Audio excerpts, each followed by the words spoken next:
Heute möchten wir uns mit einem Expert Advisor beschäftigen, der oberhalb und unterhalb des aktuellen Kurses eine Pending Order in Form eines Buy Stop oder eines Sell Stop erstellt.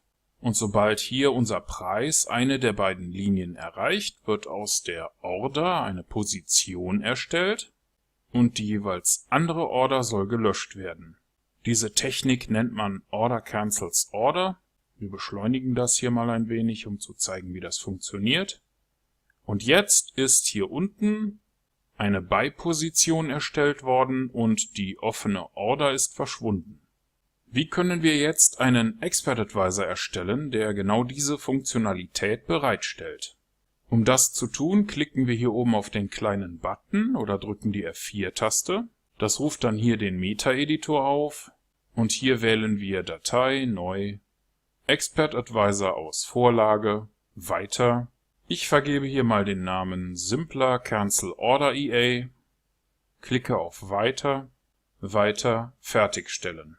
Jetzt können wir alles oberhalb der OnTick-Funktion löschen und auch die Kommentarzeilen werden entfernt. Und damit wir etwas haben, was wir handeln können, importieren wir zunächst einmal die Datei trade.mqh und erstellen uns aus der dort enthaltenen Klasse cTrade eine Instanz mit dem Namen Trade. In der OnTick-Funktion möchten wir zunächst einmal die Kontobilanz ermitteln. Das machen wir mit Account-Info-Double und dafür nutzen wir die Konstante Account-Balance. Ähnlich wird die Equity ermittelt. Auch hier nutzen wir Account-Info-Double und die Konstante Account-Equity. Die Variable Balance nimmt also unser Bruttoguthaben auf und die Variable Equity enthält unser nicht gebundenes Nettoguthaben nach Abzug aller offenen Trades und Kosten. Für Long Trades benötigen wir den Ask-Preis. Der wird mit Symbol-Info-Double für das aktuelle Chart und die Konstante Symbol-Ask ermittelt. Die Funktion Normalize-Double in Verbindung mit _Digits sorgt dafür, dass wir die richtige Anzahl von Nachkommastellen ermitteln, denn es gibt Währungspaare mit 3 und andere mit 5 Nachkommastellen. Ähnlich ermitteln wir den Bitpreis, allerdings nutzen wir hier Symbol-Bit. Den Bitpreis benötigen wir für Short Trades.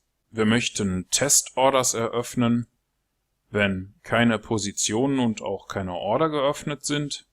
Das ist der Fall, wenn die Funktion PositionsTotal und OrdersTotal jeweils den Wert 0 ergeben. Und wenn das der Fall ist, dann eröffnen wir mit Trade.BuyStop und Trade.SellStop jeweils eine Order von 10 Microlot. Die Long Order wird 100 Punkte über dem derzeitigen Ask-Preis liegen und die Short Order liegt 100 Punkte unterhalb des Bid-Preises. Das gilt jeweils für das aktuelle Chart.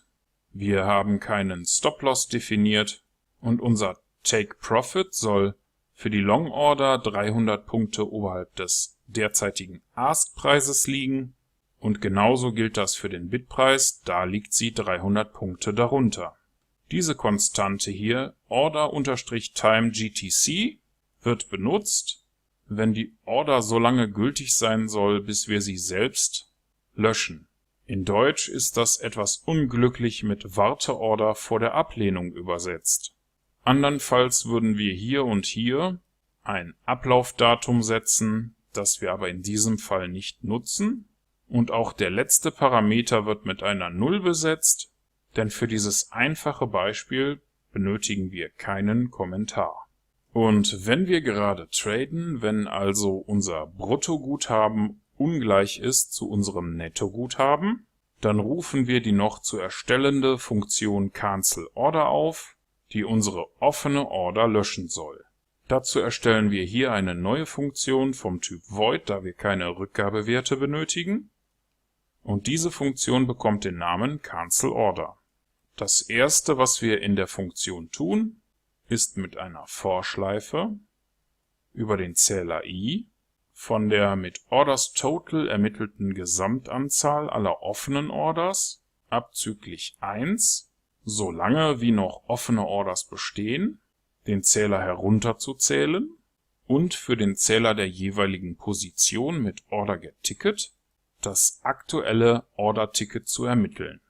Denn mit dem Ticket können wir mittels Trade.OrderDelete und der ermittelten Order-Ticket-Nummer alle ungeöffneten Orders der Reihe nach löschen. Im letzten Schritt schließen wir noch den For-Loop, mit dem wir hier die Orders durchgezählt haben, und mit dieser Klammer hier definieren wir das Ende unserer Funktion. Jetzt klicken Sie bitte hier oben auf den kleinen Button oder drücken die F7-Taste, um den Code zu kompilieren. Und wenn alles geklappt hat, sollten Sie hier keine Fehler haben. Und dann können wir hier klicken oder mit der F4-Taste zurückkehren in den MetaTrader. Im MetaTrader klicken wir auf Ansicht, Strategietester oder drücken die Tastenkombination STRG und R. Und hier wählen wir die Funktion Simpler Cancel Order EA.ex5 aus, aktivieren hier die Visualisierung und starten unseren Test. Und wie man sieht, werden hier zwei offene Orders erstellt und sobald sich unser Preis dieser Linie nähert, wird daraus eine Buy-Position generiert. Und Sie haben in diesem Video hier gelernt, wie man einen Expert Advisor erstellt, der einen Buy-Stop und einen Sell-Stop oberhalb und unterhalb des aktuellen Preises platziert und beim Erreichen der entsprechenden Linie die andere Position löscht. Und Sie haben das selbst programmiert mit diesen paar Zeilen in MQL5.